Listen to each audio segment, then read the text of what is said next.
നേതാക്കൾ എന്ന് പറഞ്ഞത് ഈ PR ഏജൻസി അവർ ഇതിൽ ഈ അഡീഷണൽ ആയിട്ട് മലപ്പുറം ജില്ലയും നുണകളകത്തും ഒക്കെ എഴുതി ചേർത്തതിന് പിന്നിൽ ഒരു ഗൂഢ ലക്ഷ്യമുണ്ട്.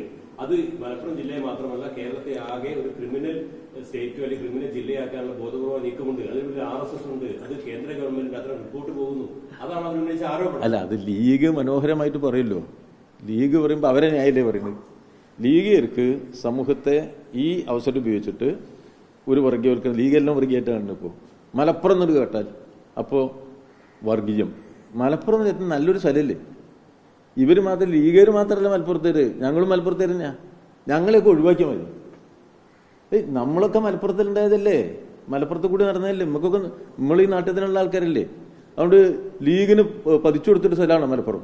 അങ്ങനെ കരുതണ്ട, ആ തെറ്റിദ്ധാരണയും വേണ്ട. അവരുടെ കൈവശത്തിൽ ഇങ്ങനെ ഇരിക്കുന്ന ഒരു സ്ഥലം, അവരുടെ പോക്കറ്റിലിട്ട് നടക്കുന്ന ഒരു സ്ഥലം എന്നുള്ള നിലയ്ക്ക് വിഷയത്തെ കൈകാര്യം ചെയ്യരുത്.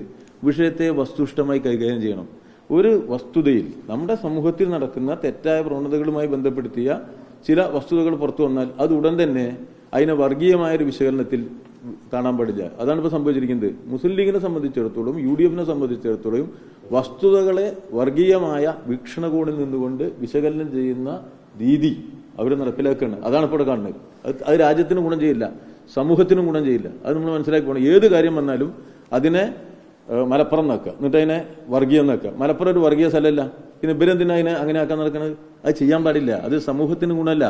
നമ്മുടെ സമൂഹത്തിൽ ഇസ്ലാമോഫോബിയ രൂപപ്പെടുത്തുന്ന പ്രചരണ രീതിയാണ് ഇവർ നടത്തിക്കൊണ്ടിരിക്കുന്നത്. അത് സമൂഹത്തിന് ഗുണം ചെയ്യില്ല. നമ്മുടെ നാട്ടിൽ തകരാറുകൾ എല്ലാ സ്ഥലത്തും ഉണ്ടാവും.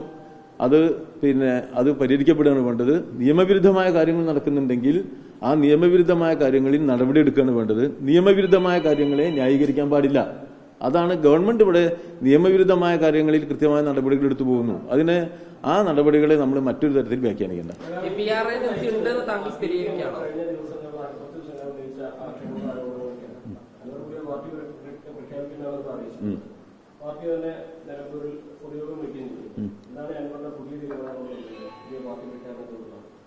അല്ല, അൻവർ ഇപ്പോ ഒരു CPM വിരുദ്ധനാണ്. അൻവർ കമ്മ്യൂണിസ്റ്റ് വിരുദ്ധ ശക്തികളുടെ കയ്യിലെ ഒരു ആയുധമാണ്. അൻവർ ചെയ്തതെല്ലാം രാഷ്ട്രീയമായി തെറ്റാണ്. അപ്പോൾ രാഷ്ട്രീയമായ തെറ്റുകൾ ചെയ്ത അൻവർ പല പ്രഖ്യാപനങ്ങളും നടത്തുന്നുണ്ടാവും. അദ്ദേഹത്തിന്റെ ഇപ്പൊ അദ്ദേഹം നടത്തിയ പ്രസ്താവനകളുടെയും പ്രവർത്തനങ്ങളുടെയും ഒരു പൊതു ചിത്രം നോക്കിയാൽ ഇപ്പൊ ഇവിടെ UDF-ഉം ലീഗ് നേതൃത്വവും അതുപോലെ തന്നെ ഈ നിലയിൽ കാര്യങ്ങളെ വിശകലനം ചെയ്യുന്ന ശക്തികളും നടത്തുന്ന പ്രവർത്തനത്തിന്റെ ഒരു പിൻപാട്ടുകാരനായിട്ട് അകമ്പടി പോകുന്ന പ്രചാരവേലയാണ് അൻവർ നടത്തിക്കൊണ്ടിരിക്കുന്നത്. നമ്മൾ കഴിഞ്ഞ കുറേ ദിവസമായിട്ട് കണ്ടുകൊണ്ടിരിക്കുകയാണ്. അതിപ്പോ അൻവർ ഒരു രാഷ്ട്രീയ പാർട്ടി ഉണ്ടാക്കുന്നു എന്ന് കേട്ടപ്പോൾ ഞങ്ങൾ ആരെയും ഭയപ്പെടാൻ പോകുന്നുണ്ടോ? അതൊന്നുമില്ലല്ലോ. അത് അൻവർ ഒരു രാഷ്ട്രീയ പാർട്ടി ഉണ്ടാക്കട്ടെ. അതൊക്കെ UDF-ന്റെയും കമ്മ്യൂണിസ്റ്റ് വിരുദ്ധ ശക്തികളുടെയും പ്രവർത്തനത്തിന് ഗുണമുണ്ടാവുന്ന തരത്തിലാണ് അൻവർ പ്രവർത്തിച്ചുകൊണ്ടിരിക്കുന്നത്. കഴിഞ്ഞ ദിവസത്തെ അൻവറിന്റെ പ്രവർത്തനം എന്നാൽ ഒറ്റപ്പെട്ട ഒരു പ്രവർത്തനമല്ല. അത് UDF-ന് സഹായകരമാണ്, അത് ഇടതുപക്ഷത്തിന് എതിരാണ്, അത് നമ്മുടെ നാട്ടിലെ സാമുദായിക ശക്തികളെ ശക്തിപ്പെടുത്താൻ സഹായകരമാണ്. ആ നിലയിൽ അൻവറിന്റെ താല്പര്യം വേറെയാണ്. ആ താല്പര്യത്തിന്റെ ഭാഗമായിട്ട് അദ്ദേഹം പല പ്രവർത്തനം നടത്തുന്നുണ്ടോ? അതൊന്നും ഞങ്ങളെ ബാധിക്കുന്ന കാര്യമില്ല. നിലമ്പൂരിൽ അത് ബാധിക്കുമോ എന്നുള്ള ചോദ്യം പ്രസക്തമാണ്. പക്ഷെ അത് അപ്രസക്തമായി മാറാൻ പോകണം. അങ്ങനെ സംഭവിക്കാൻ പോകണം. നിലമ്പൂർ ഏതാ സ്ഥലം? നിലമ്പൂരിൽ കമ്മ്യൂണിസ്റ്റ് പാർട്ടി പല നിലയിൽ പല ഘട്ടങ്ങളിലൂടെ കടന്നു വന്നിട്ടുണ്ട്. CPM-ന്റെയും കമ്മ്യൂണിസ്റ്റ് പാർട്ടിയുടെ നേതൃത്വത്തിലുള്ള വളരെ വലിയ സമര പശ്ചാത്തലമുള്ള ഒരു നാടാണ് നിലമ്പൂര് അൻവറിന്റെ സ്ഥലമല്ല, നിലമ്പൂർ കുഞ്ഞാലിയുടെ സ്ഥലമാണ്. ആ നിലയത്തിന് ഞങ്ങളതിനെ കണ്ടിട്ടുള്ളത്. അവിടെ ഞങ്ങൾക്ക് അതിൽ ഭയമൊന്നുമില്ല. അല്ല,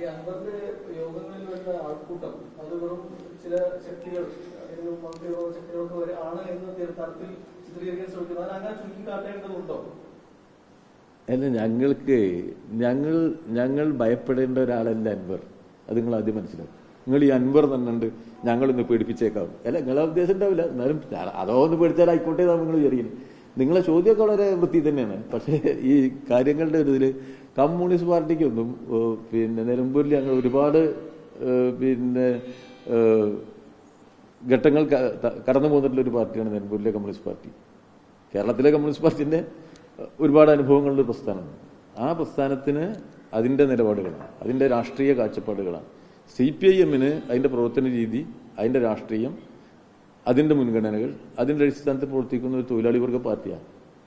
ആ പ്രസ്ഥാനത്തെ ദുർബലപ്പെടുത്താൻ നാട്ടിലെ ജനങ്ങൾ അനുവദിക്കില്ല. ഇപ്പോൾ പാർട്ടിയെ ദുർബലപ്പെടുത്താനുള്ള പ്രവർത്തനം എല്ലാവരും നടത്തും.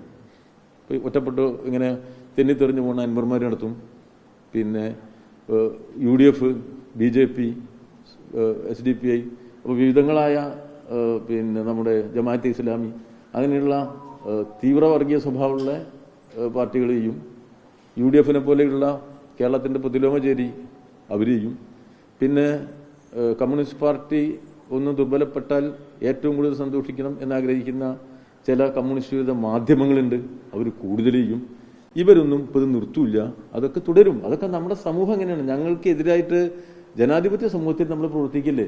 അപ്പോൾ സ്വാഭാവികമായിട്ടും ഇടതുപക്ഷ വിരുദ്ധമായ ആശയങ്ങൾ പ്രചരിപ്പിക്കുന്നവർ ആ പ്രചരണം നടത്തും. കമ്മ്യൂണിസ്റ്റ് പാർട്ടിയെ ദുർബലപ്പെടുത്താൻ ആഗ്രഹിക്കുന്നവർ ആ പ്രചരണം നടത്തും. ഞങ്ങളുടെ പ്രചരണം നടത്തും. ഇതെല്ലാം തമ്മിലുള്ള രാഷ്ട്രീയ സംവാദങ്ങളും തർക്കങ്ങളുടെ ഒരു ഇടാണല്ലോ സാമൂഹ്യ മേഖല, സോഷ്യൽ സ്പേസ്. അവിടെ ആ പ്രവർത്തനങ്ങൾ നടത്തി ഞങ്ങൾക്കെതിരായി വ്യാപകമായി UDF, ജമാഅത്തെ ഇസ്ലാമി പോലെയുള്ള മുസ്ലിം മതമൗലികവാദ ശക്തികൾ, അതുപോലെ തന്നെ വിവിധങ്ങളായ വർഗീയ ശക്തികൾ, BJP, ഇവരൊറ്റയ്ക്കും യോജിച്ചു നിരവധി തവണ ഞങ്ങളെ ദുർബലപ്പെടുത്താനുള്ള പരിശ്രമങ്ങൾ ഈ കേരളത്തിൽ നടത്തിപ്പോരുന്നുണ്ട്, ഇപ്പോഴും നടത്തുന്നുണ്ട്. അതിനെ പ്രോത്സാഹിപ്പിക്കുന്ന നിലപാടാണ് നമ്മുടെ നാട്ടിലെ കമ്മ്യൂണിസ്റ്റ് വിരുദ്ധ മാധ്യമങ്ങളും സ്വീകരിച്ചു പോന്നിട്ടുള്ളത്. അത് ഇപ്പോഴും തുടരുന്നുണ്ട്, അതിങ്ങനെ തുടർന്നുകൊണ്ടിരിക്കും. ഞങ്ങൾ അതിനെ അതിജീവിച്ചാണ് ഇവിടെ എത്തിയിട്ടുള്ളത്. ഇപ്പോൾ വരുന്ന ഈ പ്രചരണങ്ങളെ സംബന്ധിച്ചിടത്തോളം ജനങ്ങളുടെ പിന്തുണയോടുകൂടി ഞങ്ങൾ അതിനെ മുറിച്ചെടുക്കും. അതിലൊന്നും ഒരു വിഷമമുള്ള കാര്യമില്ല.